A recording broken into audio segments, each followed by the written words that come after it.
and welcome back to the Marvel Cinematic Universe Retrospective, taking a look at each film in the MCU and seeing how well they hold up. Last time, we saw what many consider to be the lowest point in the Infinity Saga with Thor: The Dark World. And yeah, it's pretty bad. Not the worst, but definitely not good. Today, we look at an arguably superior sequel for another hero with Captain America: The Winter Soldier. Compared to its predecessor, this film took a very different approach with the character and story. Marcus and McFeely returned to write the script, taking inspiration from Ed Brubaker's Winter Soldier storyline from the comics.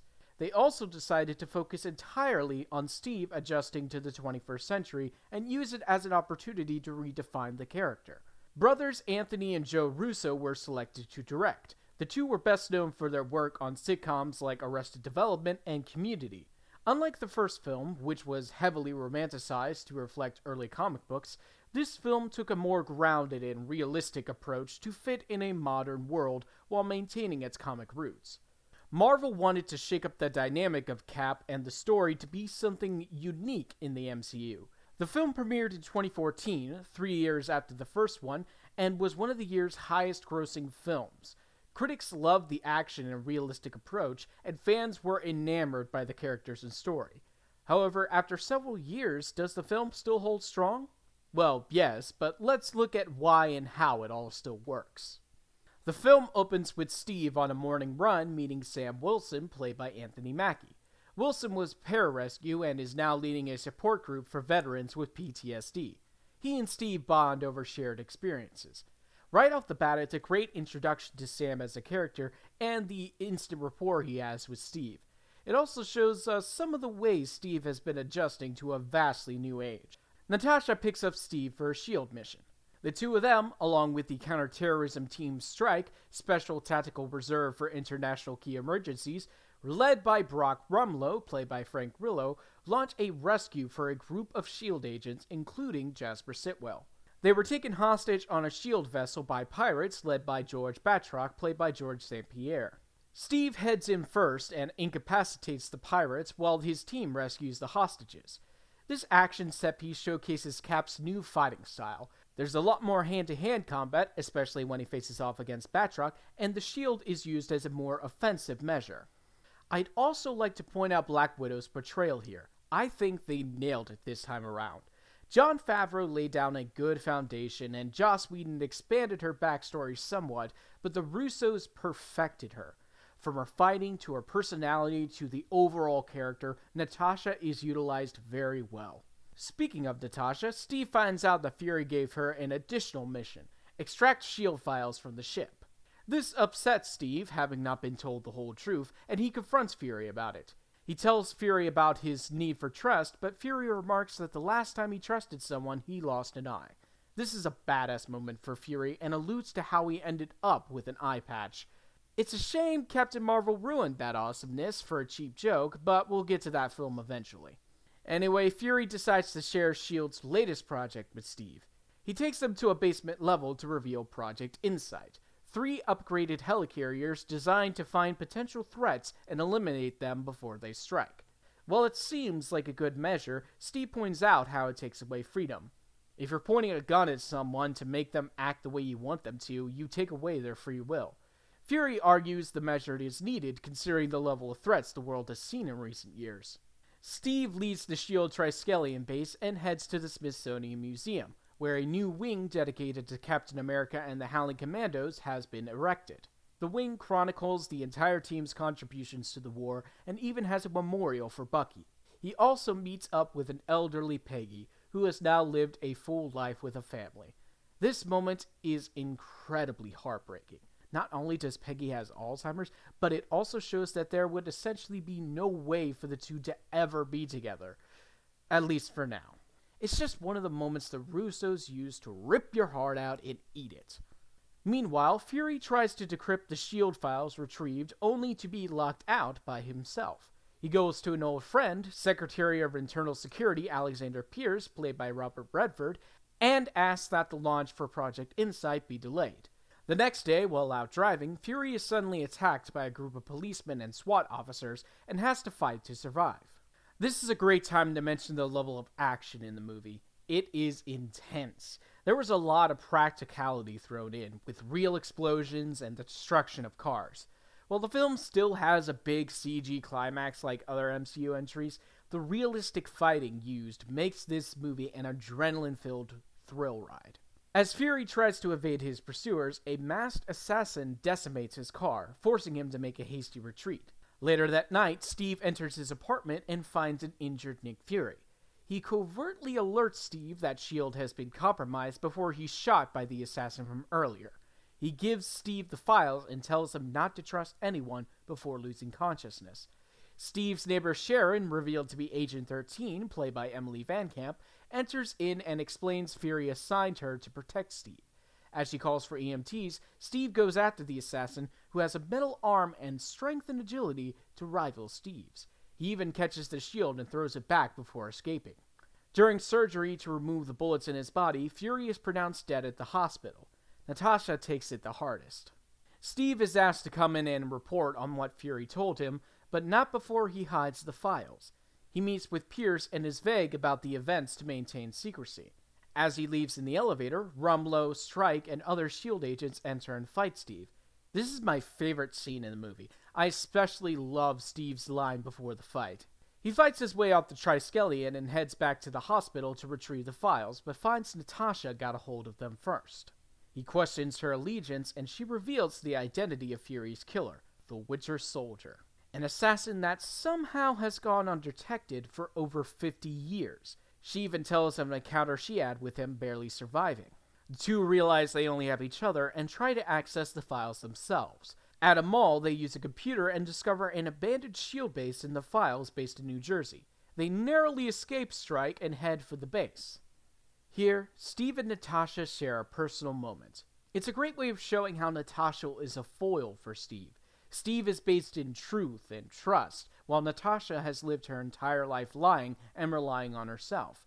They find the base and discover it as the boot camp where Steve trained for the Super Soldier program.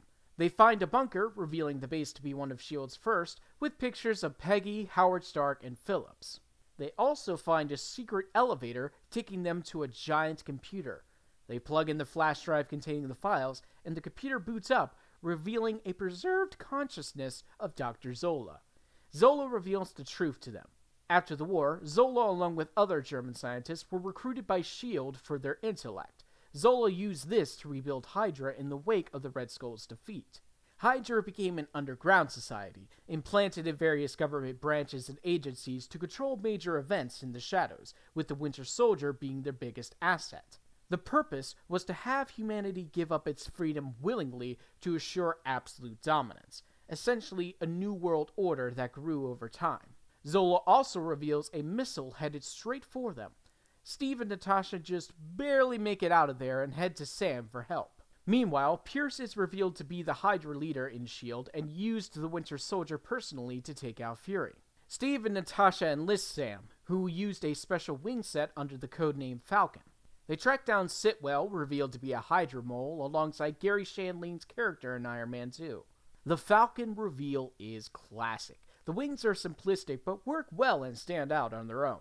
They interrogate Sitwell about Zola's algorithm, and he tells them it calculates a person's past through their public records and predicts their future as a potential threat to Hydra. This is what Project Insight is really for. He also names-drops Stephen Strange as a setup for the Doctor Strange movie. The team plans to use Sitwell to infiltrate the Triskelion, but is stopped when the Winter Soldier kills him and attacks the team. During the fight, Steve removes the Winter Soldier's mask to reveal Bucky. This moment is a true shock for Steve, believing his best friend to be long dead and is now not only working for the enemy, but doesn't even remember him. Strike captures the group, but Maria Hill helps them escape. She takes them to Nick Fury, who faked his death to keep the trail on him cold. He shows them computer chips that could sabotage the helicarriers and stop Project Insight. Steve agrees to help, but only on the condition that S.H.I.E.L.D. disbands completely afterward. Sam also gives him some advice on trying to deal with Bucky. Steve feels all he needs is to jog his memory, so he borrows his original suit from the Smithsonian, giving us a funny Stan Lee cameo. Meanwhile, Pierce has Bucky go under intense shock therapy to keep him in check, where it's revealed that Zola had experimented on him during the war and gave him the ability to survive the fall, though he lost his arm. He spent the next several years under Hydra's control, being brought out of cryostasis whenever needed, explaining why he hasn't aged. Team Cap sneaks onto the Triskelion, where Steve broadcasts a message to the entire building, revealing Hydra amongst their ranks. At the same time, Pierce holds the World Security Council hostage while he accelerates the launch of Project Insight. Sharon fights off Rumlow before helping people evacuate. Hill watches control over the computers while Steve and Sam make their way to the helicarriers and place the chips. Natasha reveals herself in disguise as one of the council members and takes over. Fury comes along and, using his other eye, coerces Pierce into helping release all of S.H.I.E.L.D.'s classified information to the public, including Hydra's dirty secrets.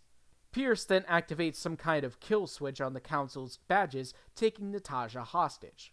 On the last helicarrier, Bucky appears and rips Sam's wings, grounding him. He fights off Rumlow while Steve tries to appeal to Bucky in the climax. I think what separates this from other MCU climaxes is the emotional weight. You have two best friends fighting each other, one who knows who they are and one whose only purpose is the mission. The stakes are higher personally. Eventually, Steve manages to disable the last helicarrier and they destroy each other. Steve makes one final attempt to reach Bucky before falling into the river. Fury kills Pierce, who goes out hailing Hydra, and Bucky saves Steve from drowning and disappears. With the fallout of S.H.I.E.L.D., many Hydra agents are arrested, and loyal agents like Sharon join the CIA and other branches. Rumlow is also revealed to have survived the Triskellion's destruction. Natasha goes before the Senate and declares that though the nation's security was at risk, people like her and Steve are needed. So, even if she is arrested, the time will come when they ask for her help. Fury, dead to the world, goes after Hydra selves around the world that are still active. Natasha sets off to find herself, and Sam and Steve begin the search for Bucky. The mid-credit scene serves as a direct setup for the next Avengers film, teasing the first appearance of mutants in the MCU. The post-credit scene has Bucky going to his memorial at the Smithsonian trying to remember his past. This is a setup for the next Captain America film. And with that, the Winter Soldier comes to a triumphant end. I think this is one of the few films where my viewpoint hasn't changed. I loved it then and I love it now. However, there is one thing keeping me from enjoying it more than the first Avenger. I had the movie spoiled for me. The Hydra twist, Bucky's reveal, and Fury's fake death were all told to me before watching it for the first time. It's not the movie's fault, but it did happen. It sucks that I can't share the same emotion others felt when these events happened, but there isn't much I can do about it. The movie is still fantastic and is a must-watch. While fans awaited the Avengers' next fight, Marvel would introduce another superhero team. Join me next time when we look at Guardians of the Galaxy and see just how bombastic this departure for the MCU really was. Until then, if you want to keep up with my videos, then be sure to subscribe and hit the notification bell. You can also follow me on Twitter, Instagram, Twitch, and check out my VODs on my other channel. If you enjoyed the video, feel free to leave a like and share it with friends. Thanks for watching, stay safe, and I'll see you next time.